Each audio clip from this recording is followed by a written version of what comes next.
Hey AC3, welcome to our video blog. Springtime, man. It's April 22nd, Earth Day, and it's spring in the Pacific Northwest, so we thought we'd come outside because, you know, It's 40 degrees. it's what you do. Bobby's summer day. It's awesome.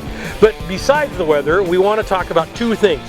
One is our upcoming series, which is called How I Met My Savior, which is a takeoff on the popular TV show How I Met Your Mother. I hear you're binge watching that. I am going to be binge watching all 11 seasons of that. Challenge accepted. Thank you very much.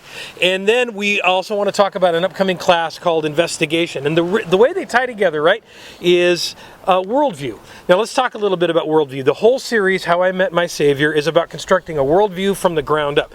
Worldview being like, okay, do I believe there's even more than what I can see? Is there more than the natural world? And if the answer is yes, I think there's something supernatural, well then, what's the nature of that? Is there a God? And if so, what's the nature of that God? And so on and so forth. So it's almost like a pyramid, right? So building from a real, from some basic presumptions up to more detailed ones. Now, you talked a little bit about this 3 weeks ago in the blog, but I want to hear a little bit more about what we're going to do in this series. First of all, why is a worldview even important? Because a lot of people think, I don't care.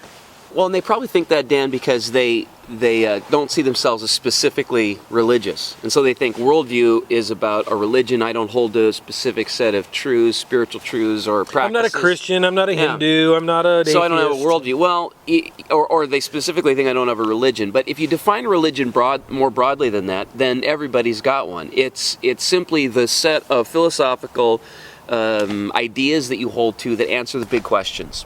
Who am I?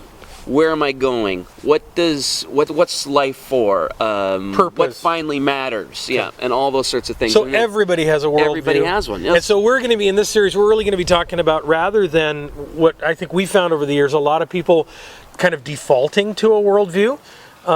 Really constructing one, consciously saying, what is it that I believe and why? Speaking of why, that brings me to the investigations class, which is coming up a week from today, which is April 29th, Tuesday evening, 7 p.m. And this is a place where you can go collect information to construct a worldview. Specifically, you can find out lots of stuff about Christianity, but this applies to even the more foundational questions, like, is there something beyond the natural? Stuff like that. And all you need to do is email the church office, or you can call and let them know you're coming, even if you don't get around to that, come anyway. It's not like we're going to turn you away.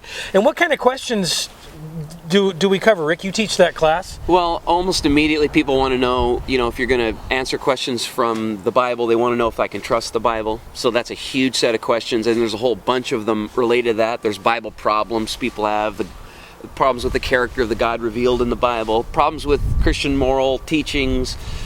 People got issues about who is Jesus. I mean, we cover the gamut, so everything's welcome, and our curriculum is built around people's questions. So everywhere from, in those examples, like maybe, did Jonah really get swallowed by a whale? And why do Christians hate gay people? Right? That's because all Christians hate gay people. That's which is, I'm being completely facetious, but that's the kind of topical thing, right? That people ask. Why is that the case? So it could be just about anything. Bring your questions. It'll be a lot of fun. Any other information you want, check us out at www.ac3.org. And next time, let's get Nate to check the weather report before we pick the locations. Because seriously, dude, why would you even come up with this idea? I mean, this is ridiculous. I see the birds are flying south for the winter still. The seagulls are clustering to escape the hurricane force winds out of the coast. But it's summer.